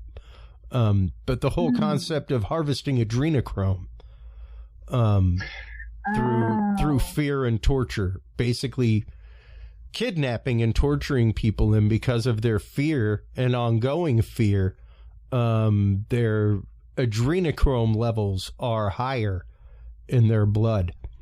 Right. And I've this is basically used as the concept itself is horrifying and terrifying.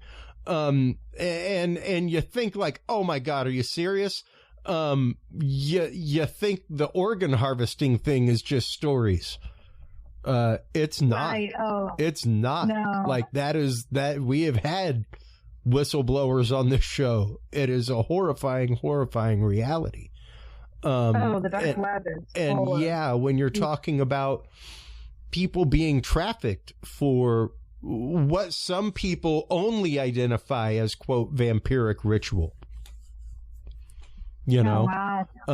It is a reality. It's a reality. And unfortunately, that is what most people consider whenever they think vampire. They don't think a consensual, energetic give-take relationship between, I guess, host and symbiote.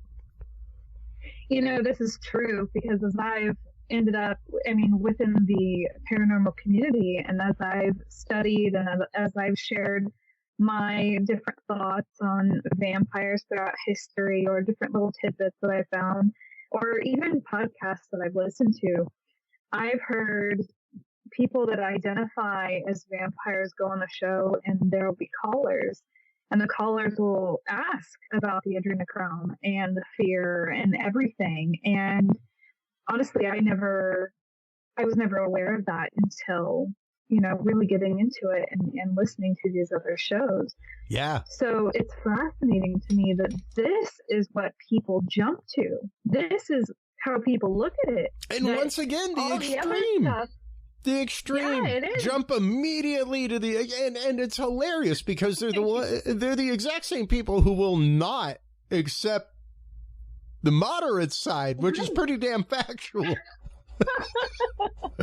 it's like you're so willing to accept the extreme. You're so willing to accept that the extreme is the reality here. when the moderate answer is just so relevant and real and right there. Yeah. But yeah, and hey, I'm not debating or denying the fact that that's a thing, and right. It goes into a lot of people's belief of Illuminati, and whenever you get down to it, the fact of yes, people who are quite possibly in the cabal of quote running the world in the New World Order may be of a vampiric nature.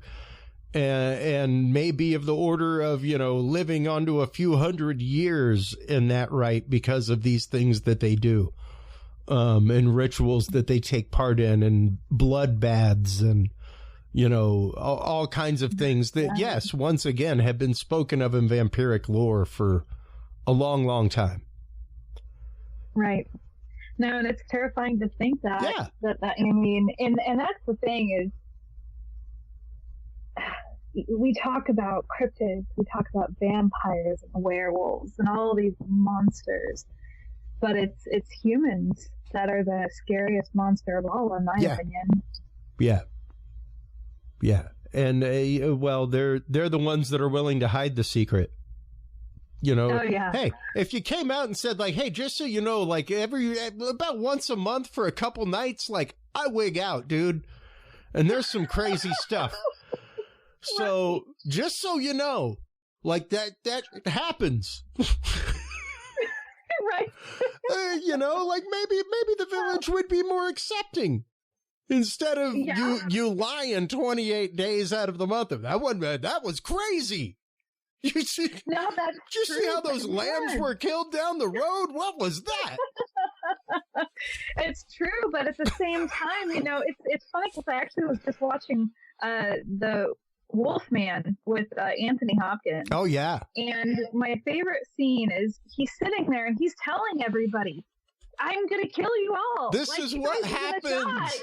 Yeah, like fair warning, dude. Exactly. And they're just sitting there in disbelief. So it takes, hey, welcome to dinner, but heads up. Yeah, exactly. And it takes the extreme to happen right in front of your eyes for people to believe it, though. And so sometimes I can see why maybe people don't just come out with certain things because, you can sit there and say point blank, hey, this is exactly what it is. And they're going to brush it off as, no, that guy's in a suit. Or it was a trick of the light.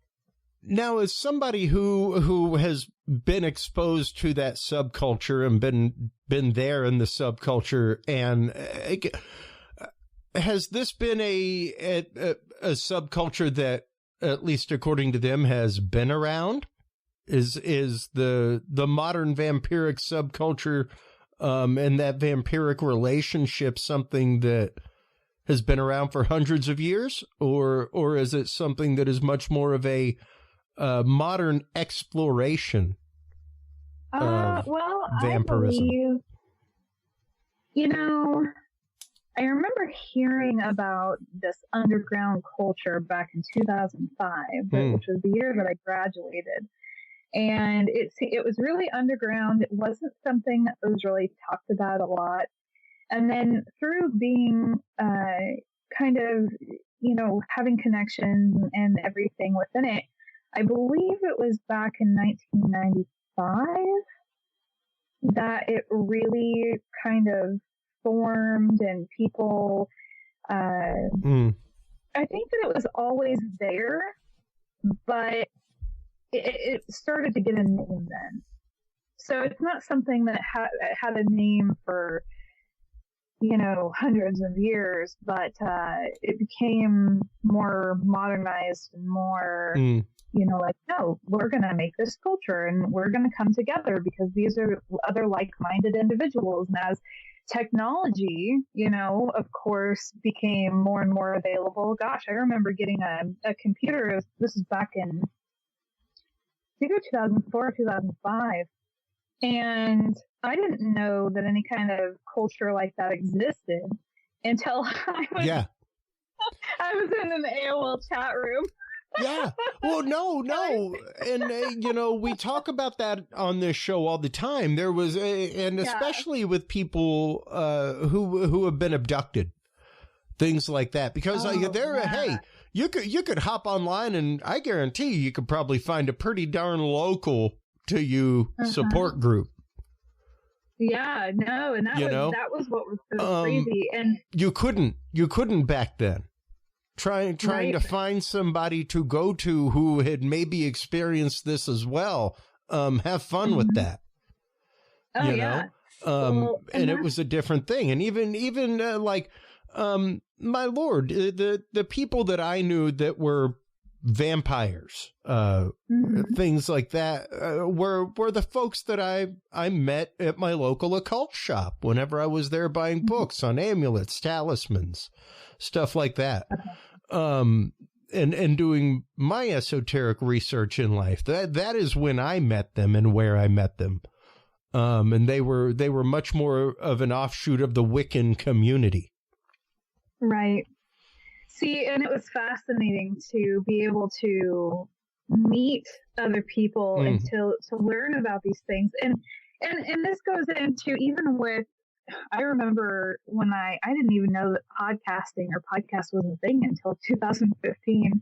I've always been a little bit behind the times, if you will. And when I went on my first podcast and I told them my experiences and my stories, and then all of a sudden I get these messages from people all over the world saying, I've had this experience too, or I've seen this as well. And it was fascinating. So with technology and the development of all these things, podcasts and chat rooms, and social media, it's really changed so many communities and created communities. And, everything definitely, it comes from something. It comes from somewhere. So there's this current, this energy that I feel that has always been there with us. Divine timing, we had to wait until the time was right that we could actually start really coming together. Yeah. Yeah. And, even looking at, I think right now, what we deal with more than anything else in the world is the concept of psychic vampirism. And the idea of, people that, just live on and thrive on drama. Don't know how to live without it. Don't know how to have a happy life without it. Right. And that is we say it on the show all the time. You are responsible for the energy that you drag into the room with you. And it's something that sadly, once again, our responses biologically between cortisol and serotonin, cortisol being the drug of panic that our brain produces. Right. Once again, thank God for panic. Without panic, we would not be here. It has driven so much of humanity. The idea of self-preservation, the idea of it's driven us to so many beautiful and amazing things. We would not have evolved the way that we've evolved without cortisol. But man, is it a dangerous, addictive thing? And it's hard not to look around and just be absorbed by darkness. It's hard not to feed into that. And it's hard not to, especially be taken by people that are willing to lead you down a path in order to later corrupt. Oh yeah. No, my biggest thing that my dad always told me was, don't go to fear. Don't go to fear. Because that was a habit of mine. I was constantly going to fear. And it's something that I, even to this day, at 36, Yeah. I have to stop myself and remind myself of what he would say and be like, okay, I'm going to fear. I need to not do that. Yeah. Yeah, precisely. It's hard not to give in to that, and it's hard not to live in a state of fear. The last 3 years of the world in general should be a prime example of that to everybody.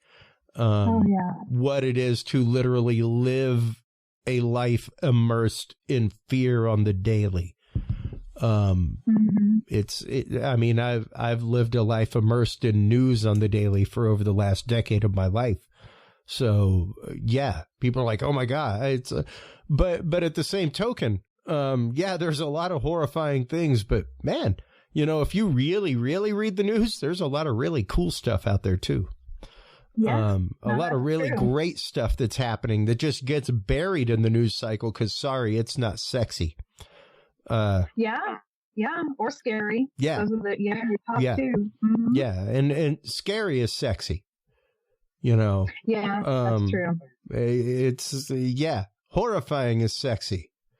It's pretty incredible. But that is literally what drives media, and most people are driven by media. So yeah, it's interesting how to see even that is vampiric in its nature. And that's true. In the way that society has given it the power that it has. So yeah, we all of this comes through consent.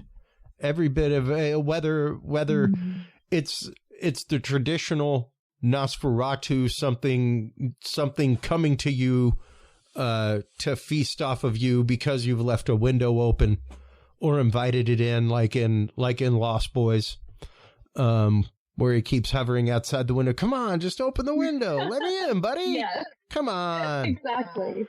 Yep. So it all boils down to consent, even whenever it comes to the modern concept of a vampiric relationship. That in and of itself is consent between a host and symbiote. Yeah. So it's an interesting exploration, just the concept of vampire, and to break it down and to see how entrenched it is in the world around us, and once again how romanticized it has become when it is something that is truly intrinsic to all of us. Yeah, and I love that you are able to put it that way and to really present this information in this episode like this, because I don't think that a lot of people really think this way or have chosen to look at it this way, because it's really easy to put our blinders on and go, oh, it's only this. It's, again, staying in our safe box and really holding on to those concepts that we see, whether it's on TV or in a book, what feels comfortable to us, but to look at it in a much wider scope and to look at it as a universal thing, a human species thing. It really puts it in a different light. And I wish that we could do this on so many different subjects, because I believe that as we go through life with these blinders on and these safe little boxes, it really doesn't. It's a disservice to all of us. Yep. And if we can step out of those boxes and really open our minds, and not only through opening our minds, we can also, that facilitates healing within ourselves. Yeah. And as we work on ourselves, we really can change the whole world and raise the vibration of all of humanity if we could just take those blinders off. Yeah. Yeah. Well, and once again, it's the, one of the phrases I use all the time, is the only thing you get from distillation is something volatile. Mm-hmm. That's it. And a distillation mentality is what we live in most of the time. Because of this, this is an absolute. Right. Exactly. All witches are evil. Yes. Right. No, No. Let's go back to the real concept of what a witch was in a village and what they did. And, the hermit that lived outside the village that you went to for non-traditional healing, things like that. That's what a witch was. It wasn't somebody green riding on a broomstick. We have been sold the product and bought it hook, line, and sinker. And that is how it is with most of these topics, unfortunately. Right. And we've forgotten the concept of cultural exploration and exploration of these topics, and really even breaking down the psychological phenomenology of why these tropes exist to us to begin with. Right. Because, and that's so interesting. Oh, go ahead. No, I was just going to say, once again, to get down to the root of vampirism, it's where we all start. It is a show of vulnerability. Like, yes, there's ultimate potential. There's ultimate potential in your life, too. But you've got to be vulnerable enough as well in your life. No, exactly. And, it's one of those things where when you put it that way, something that I've been discussing with a colleague of mine is, what is the psychology behind all the different things here in the paranormal, whether it's a ghost, whether it's a dog man, Mothman, or the alien, or whatever. I've been curious about the idea of these being representing different parts of ourselves. And the psychology behind it all. And, to be able to go into this with vampirism and to look at how the vampire really represents that part of us with needing that companionship and looking at the loneliness and it's fascinating. So if we can take and do this with all the different, cryptids and everything, it would be a fascinating thing to put it all together and to step back and really, really be able to look at that. I think that it could potentially facilitate a lot of self-awareness and healing, and it could help us all on different levels that maybe we hadn't thought about before. Absolutely. And once again, break down truly a lot of cultural barrier, not burial. I almost say cultural burial. Yes, I agree. Freudian much? I love it. But in sincerity, because it's even culturally in America, we process death in different ways. I come from a Cajun upbringing. I remember going to actual wakes when I was a kid, where we spent the night in the funeral home with a body, Jack, for days. Right. Yeah. No, I remember having a open casket funeral for one of my grandmas, and I haven't been to one of those in forever, but I remember my grandpa, he held me over it because I was just a wee thing. Yeah. And I remember seeing her, you know, and see that a lot. I mean, me and cousins literally joke about playing tag at night. Right. Well, like around a corpse. Yeah. Well, I mean, stop playing in the viewing room. Get out of here. Right. But if you go talk to my wife, who is from Massachusetts and only from a few years beyond me, younger, only about 3 years younger than me, culturally not the case with death or funerals at all. Right. And if you visit the West Coast, very much the same thing, you know. So even culturally here in America to this day, we process death in different ways. Even the whole move to the American funerary movement, and what it became and what it is now, and the loss of home viewings. Because the whole concept of funeral parlor. Like, it happened in your parlor. Right. Like, you were put on a slab of ice in your home, because unless it was something tragic or horrific and you were disfigured in some way, like that process that we were talking about earlier, the decay, things like that, right. like that takes a long time. That takes outside in a village and heat and everything else, it'll happen a whole lot faster, most definitely. Right. But in a home in the 1900s, it could take a few days. So yeah, they actively had home funerals until a long time, and there has been a big movement back to that in America, and being able to offer that option to people because of the grieving process. Oh yeah. Well, I mean, it's amazing the differences for after our loved ones have been gone. And, if you look at, oh man, I don't know if I can pronounce it correctly. Dia de los Muertos? Thank you. You're welcome. Yes.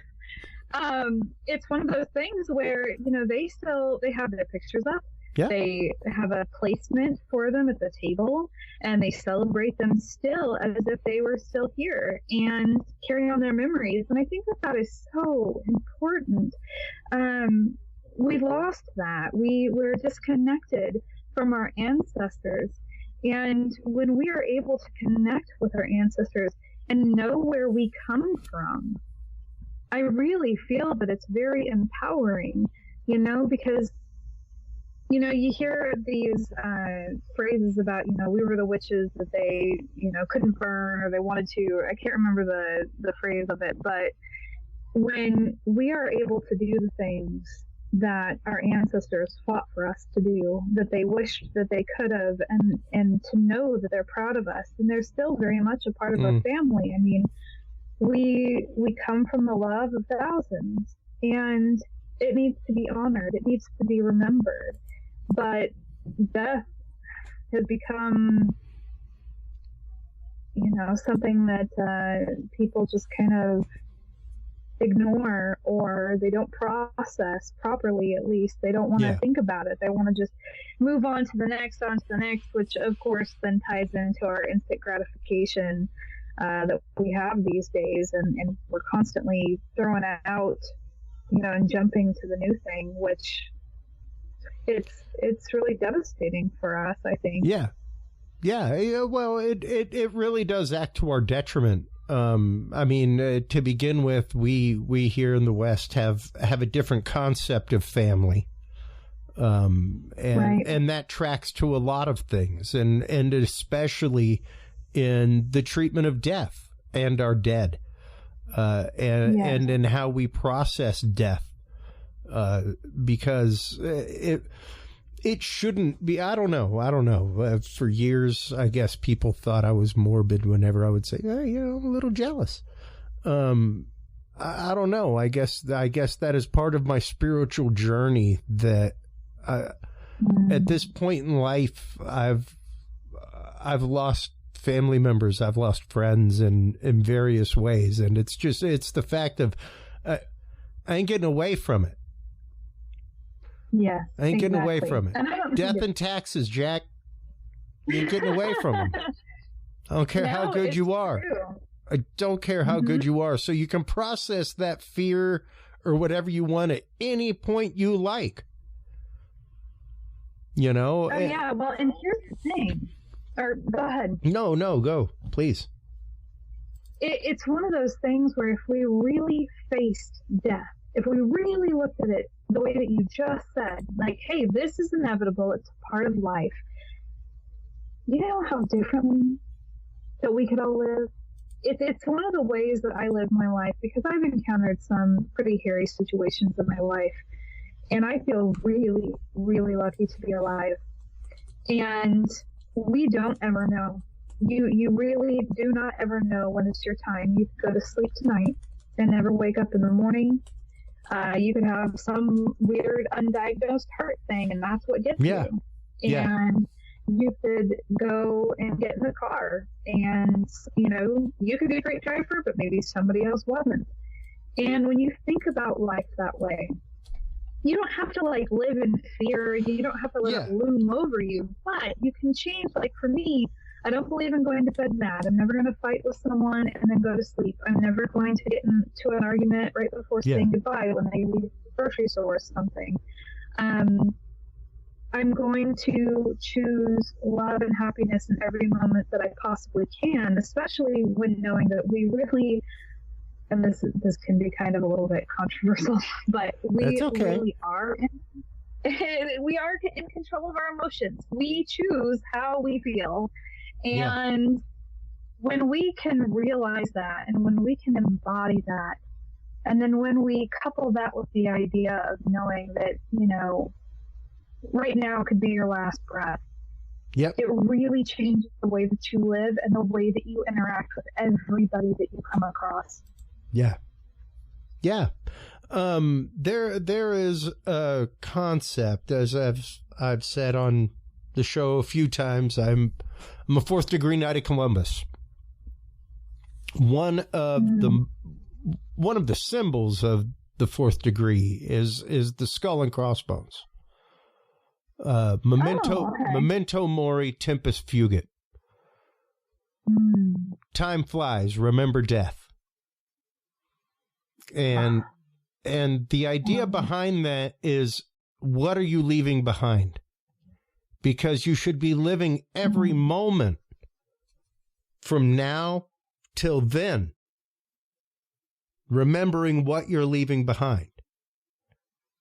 Oh, yeah. Are you leaving behind a path for others behind you that's better? Are you leaving a better world for your kids? Are you leaving your family members in the best way that you can leave them? Because memento mori, tempus fugit, you ain't getting away from it. Right. No, and that's beautifully put, and so important for people to hear. And it is the fact of it's Fight Club, man. You choose your level of involvement, quite literally. If you wake up every day and first thing out of your mouth is, man, you know, today's gonna suck. Probably about 82% will suck every friggin' time. If that's what you wake up and say. You know, we've spoken before about manifestations, self-fulfilling prophecies, things like that. And you really do have to be careful for that, because it's there. It's there. And you can become your own psychic vampire, and you can become the person that's literally sucking the marrow out of your own life by your own disbelief in yourself and your own potential and your own fear. Like you said, like my problem for years was literally fear, Ann. And I remember explaining it one time, because I had a Spanish professor that was like, Chris, like, you tutor people in Spanish and they come from a D to a B. Like, if you would just come to class, man, just come to class. Yeah. Like, I can't start you at better than a C. You're not in class. Right. But I can see that you know the material, like what's wrong. And I would literally explain to her that I would sit and I would think about things in such a fractal way and in such a long reaching way, impact wise on the world around me, that I would literally be moved to a point of indecision. Oh, and I understand that. And frozen in fear of decision. And sometimes that would even be to, like, leave. No, I've experienced that as well.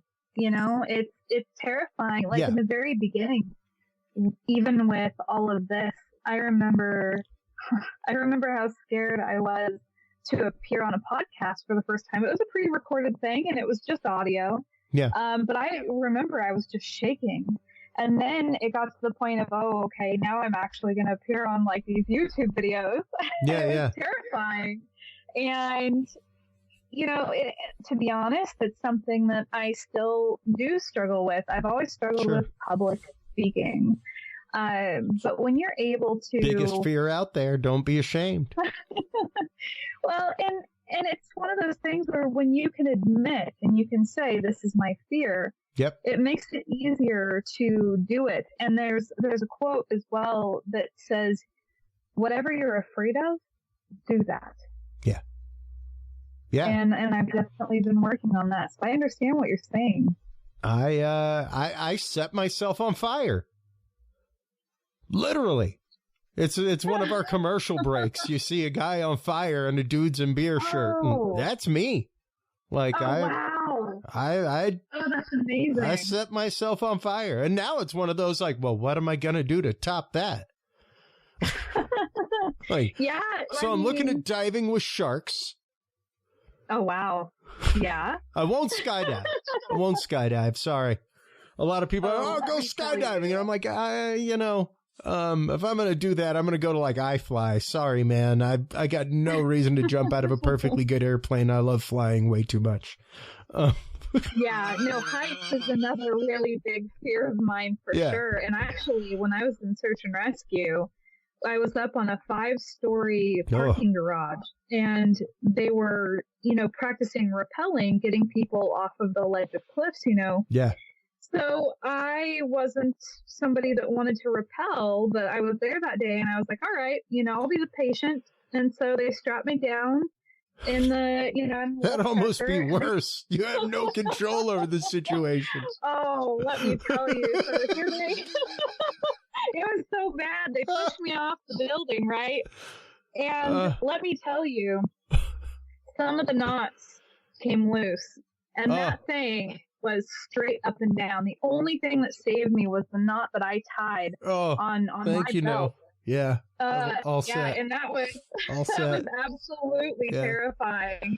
And that's why I say there's definitely been those moments where I've come close. I mean, so yeah, and I plan to never go skydiving or bungee jumping. I've definitely had the moments. I've definitely had the moments where I have made my deals with the divine. Yes. Like no doubt about it. And yeah, I'd rather not be there again. I'm all good. That was a very controlled circumstance with somebody that I trust very much, who, like, aside from doing AV work like I do, goes out and literally like sets school buses on fire and jumps them through pallets of burning things and that kind of stuff. Like, that's what he does. So it was like, I'm in good hands. I'm in what I would consider to be the safest hands possible. About 3 steps above Carney, not quite Hollywood. right. I love you, Dr. Danger. I love you. But one of those, like, hey, as a guy who got into this whole thing because I love special effects in movies and horror movies and all that, like, it was a life moment. Like, yeah, I'd love to do a full body burn, and I had the opportunity and I took it. So yeah, fear of that, pretty well conquered. And I'm willing to conquer more at this point in life. But yeah, there was a long time where I was my own psychic vampire. I was the one robbing myself of every bit of that. I was the one gaslighting myself and stealing those opportunities from myself. So, and that's huge to be able to admit, not just to yourself, but to share with everybody. Because when we can really take that hard look at ourselves and admit that and be like, all right, then you can change it and amazing things can happen. And the universe is just waiting, just waiting for us, because it's got gifts and it's ready. You just got to say yes. You just got to face it and be like, all right, I'm going to get out of my own way. Yeah. Yeah. And just remember the fact of it's a slinky. It's a slinky. It's a spring, man. It is coiled energy waiting to happen. All you have to do is push. Oh yeah. The rest will happen. It slinks on its own once you move it. It's pretty incredible.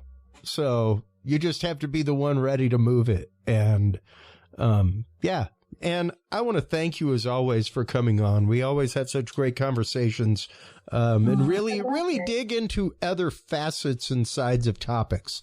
It was great exploring the concept of vampires and vampirism with you, especially in a modern concept. So, well, this has been amazing, and I always love coming on with you. And it's, I can't wait to come back. So again, thank you so much. You are always welcome back on. Before we let you go, of course, let everybody know where they can go to find out the latest from Ann Selene, where they can go to follow KPNL, where they can go to read your stuff, because you are writing at a couple of places now. So let everybody know everything about Ann Selene. Oh, thank you. Yeah, so first of all, we'll talk about KPNL Radio, which is kpnl-bb.com. You can also find it on Facebook. There's a Facebook group and a Facebook page. All you do is type in KPNL Radio. And we have paranormal podcasts that run 7 days a week. And we've got so much more content. It used to start at 5 p.m. Pacific. Now it actually starts at 2 in the afternoon. So there's that. And then I have my new book called Aperture in the Veil, Born in a Preternatural World.